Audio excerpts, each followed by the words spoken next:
যুদ্ধের দামামা আর হাহাকারে কাঁপছে মধ্যপ্রাচ্য।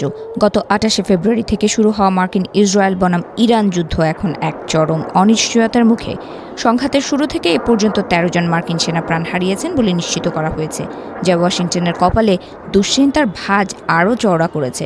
শুক্রবার সকালে ওয়াশিংটনে পেন্টাগন ব্রিফিং ছিল নাটকীয়তায় ভরপুর।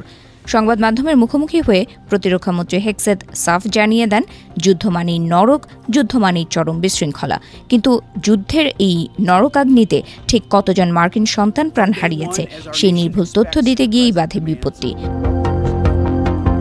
উপস্থিত সাংবাদিকরা যখন একের পর এক প্রশ্ন ছুটছিলেন যে ঠিক কতজন হতাহত হয়েছে এবং কোথায় তারা প্রাণ হারিয়েছে, তখন কিছুটা থতমত খেয়ে যান হেক্সেত।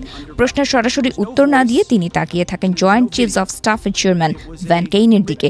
পেন্টাগনের ভেতরে যে তথ্যের সমন্বয় নিয়ে এক ধরনের অস্বস্তি কাজ করছে তা এই নীরবতাতেই স্পষ্ট হয়ে ওঠে। চেয়ারম্যান ভ্যান কেইন দায়িত্ব নিয়ে কথা বলতে শুরু করলেও তার ধোঁয়াশা আরও বাড়িয়েছে। তিনি জানান, কুয়েত, জর্ডান এবং দক্ষিণ প্রান্তের বিভিন্ন জায়গায় ড্রোন এবং ওয়ান ওয়ে অ্যাটাক স্ট্রাইকের শিকার হয়েছে মার্কিন বাহিনী। তবে নির্দিষ্ট কোনো সংখ্যা তিনি উল্লেখ করেননি। কেবল এটুকুই বলেছেন, অনেকেই আবার কর্তব্যে ফিরে এসেছেন।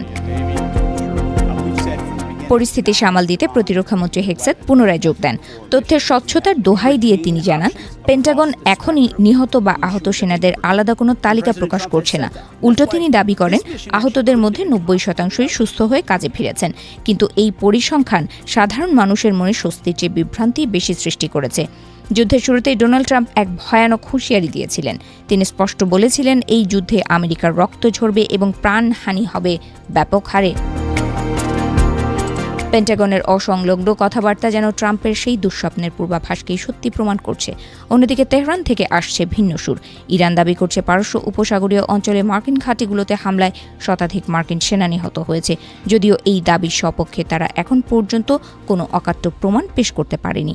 দুই পক্ষের এই পাল্টাপাল্টি তথ্যের লড়াইয়ে সাধারণ মানুষের কাছে সত্য এখন কুয়াশাচ্ছন্ন।